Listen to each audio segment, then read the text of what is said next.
Hello friends, स्वागत है आप सभी लोगों का हमारे इस यूट्यूब चैनल में। फ्रेंड्स, आज के इस व्लॉग में और आज के इस शूट में मैं आपको छोटी सी दंत कथा उसके बारे में बताऊंगा। आपने बहुत सारी दंत कथाएं सुनी होंगी। दंत कथाओं का मतलब है जो हमारे अध्यात्म से रिलेटेड जो बहुत पुरानी पौराणिक जो कथाएं हैं उनको हम दंत कथाएं कहते हैं। तो अगर आपने इस दंत कथाओं को पहले सुना है तो हो सकता है कि मैं कुछ कम या कुछ ज़्यादा बताऊँ, बट अपनी जानकारी जो भी मेरे को जानकारी मिली है हमारे जो एंसेस्टर्स हैं उनसे जो हमारे को जो भी जानकारी मिली है उस जानकारी के अकॉर्डिंग मैं आपको दंत कथा सुना रहा हूँ। तो आप भी अगर उत्तराखंड से बिलोंग करते हैं तो आप भी इस दंत कथा को अपने जो आगे आने वाली जनरेशन उन तक आप ट्रांसफ़र कर सकते हैं। ठीक है फ्रेंड्स, तो आज मैं खड़ा हूँ उत्तराखंड के एक बहुत ही ब्यूटीफुल प्लेस अल्मोड़ा के एक एरिया में। ये एरिया फॉल करता है भिकियासैन तहसील के अंडर में। तो आप जो पीछे ये पूरा एरिया देख रहे हैं ये पूरा भिकियासैन का एरिया है, पूरा अल्मोड़ा में आता है। ये पूरे जो हाई टॉप्स देख रहे हैं, हिल टॉप्स, ये एक बहुत ही अच्छे हाई एल्टीट्यूड पे हैं और एग्जैक्ट हाई एल्टीट्यूड मैं आपको अभी एलोबरेट नहीं कर पा रहा हूँ, बता नहीं पा रहा हूँ। ठीक है फ्रेंड्स, तो देखिए आज की स्टोरी में आपको बताऊंगा। एक दीपू नागर करके एक स्टोन है, एक पत्थर है, शिला है, शिला बोलते हैं इनफैक्ट इसको। दीपू नागर, उस शिला का नाम दीपू नागर है। ये किसी इंसान का नाम नहीं है, एक पत्थर को नाम दिया गया है, एक शिला को नाम दिया गया है दीपू नागर। तो इस दंत कथा की शुरुआत ऐसे होती है कि आप यहाँ देख रहे हैं, आप ये पीछे देख रहे होंगे मेरे पीछे कि छोटा सा हिल टॉप है।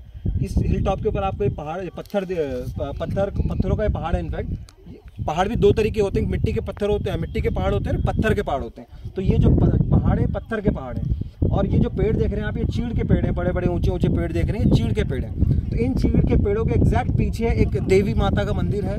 तो देवी माता का मंदिर बहुत मान्यता रखता है। और जो इस तरफ आप देख रहे हैं इस गांव में, ये गांव है नीचे, इसमें और भी गांव थे, अभी तो जो गांव है लुप्त हो गए। तो यहाँ पर है क्या, कहानी क्या है कि जो नीचे गांव में कुछ ऐसी जो अनसोशल एक्टिविटीज़ की वजह से जो ऊपर देवी माता का मंदिर है वहाँ से जो मतलब देवी माता जब प्रसन्न नहीं होती हैं और जब नाराज़ होती हैं, गुस्सा होती हैं, तो वहाँ से उन्होंने अपनी मतलब इच्छा के अनुसार एक छोटा सा कंकर फेंका था नीचे।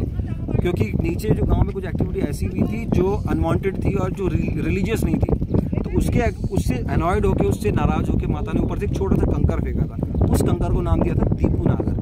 और ये जो देवी माता का मंदिर है और जो दीपू नागर जिसकी हम बात कर रहे हैं, मैं आपको दिखाता हूँ एक्जैक्टली अभी।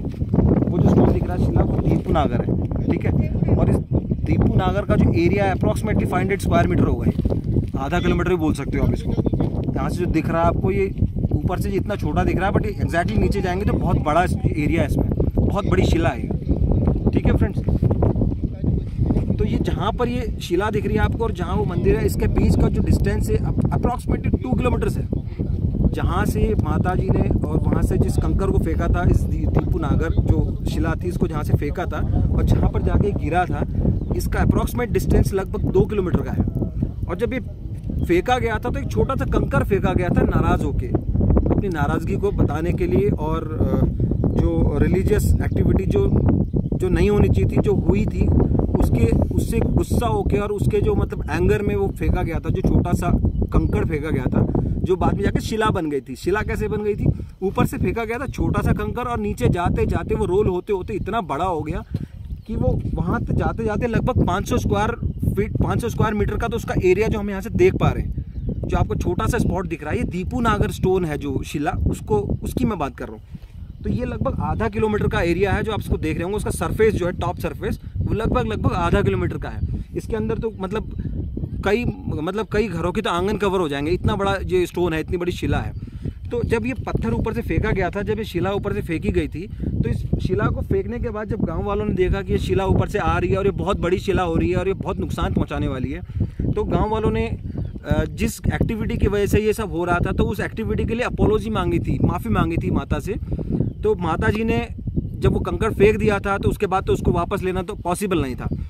तो गांव वालों के जो दिमाग में एक छोटी सी तरकीब आई कि उन्होंने सोचा कि जब ऊपर से ये स्टोन फेंका गया, शिला फेंकी गई है हम लोगों को नुकसान पहुंचाने के लिए, तो उन लोगों ने इस स्टोन को रोकने के लिए और माता के इस एंगर को थोड़ा कम करने के लिए एक छोटी सी बकरी, गोट होती है जो गोट, एक बकरी को बांध दिया था जिस रास्ते से शिला गिर रही थी, ताकि बकरी को नुकसान ना हो, ऐसा सोच के कि माता उस पत्थर को रोकेंगी कि ताकि वो जो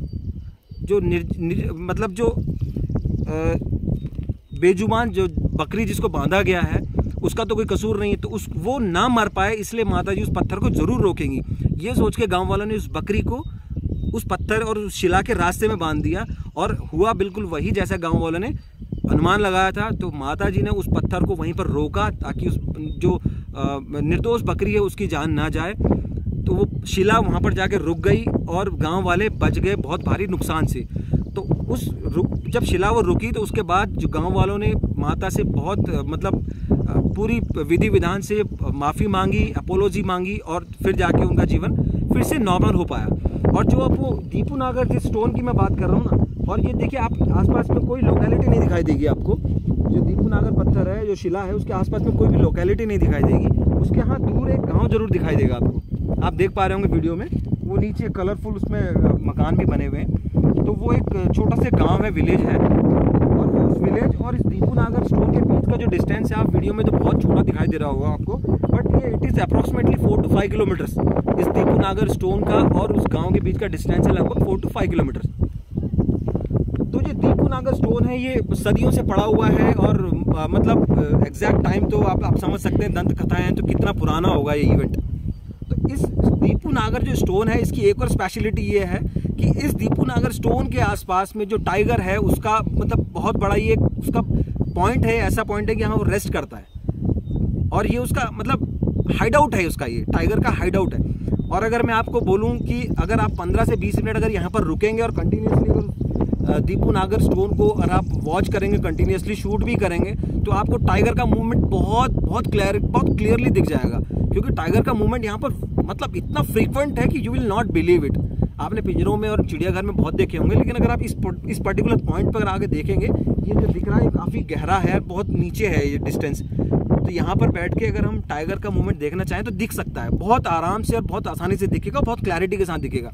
तो अगर आपको बिल्कुल मूविंग टाइगर देखना है तो आप यहाँ से इसको ऑब्जर्व कर सकते हैं। वो स्टोन के आसपास में आपको उसको ज़रूर दिखाई देगा।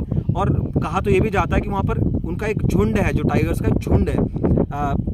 जैसे हम लोग अपनी फैमिलीज के साथ रहते हैं तो वैसे वो भी एक झुंड में रहते हैं, कई सारे उसमें टाइगर्स होते हैं। तो गांव वालों ने बहुत फ्रिक्वेंटली उसको देखा है। तो उस स्टोन के पास, उस शिला के पास जनरली कोई जाते नहीं है, क्योंकि वो बहुत डेंजरस स्पॉट है। तो फ्रेंड्स, आज के इस वीडियो में मैंने आपको जो छोटी सी दंत कथा मैंने एलोबरेट की है, तो आप अगर उत्तराखंड से बिलोंग करते हैं तो आप इसको ज़रूर अपने आगे आने वाली जनरेशन को ट्रांसफ़र कीजिए, ताकि ये जो दंत कथाएँ हैं खो ना जाए कहीं।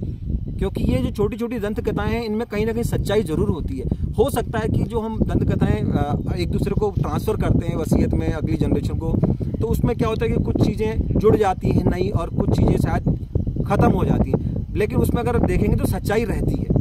अब वो सच्चाई अगर उसको मेंटेन करना है तो हमारे को ये ट्रांसफ़र करनी पड़ेंगी अपनी आने वाली जनरेशन को। अगर आप उत्तराखंड से नहीं भी हैं तो भी आप इन कथाओं को आगे आने वाली जनरेशन को सुना सकते हैं और ट्रांसफ़र कर सकते हैं, वसीयत में दे सकते हैं। तो फ्रेंड्स, आज के इस व्लॉग में मैंने जो दंत कथा सुनाई है, अगर आपको उसको सुनने से अच्छा लगा है और आपको पसंद आई तो वीडियो को आप ज़रूर लाइक कीजिएगा। और चैनल के साथ नहीं जुड़े हैं तो जुड़िएगा, क्योंकि आने वाले टाइम में हम इसी तरीके के बहुत इंटरेस्टिंग वीडियोज़ और ब्लॉग्स आप लोगों के लिए लेके आएंगे। तो फ्रेंड्स, आपसे इजाज़त लेंगे। नमस्कार।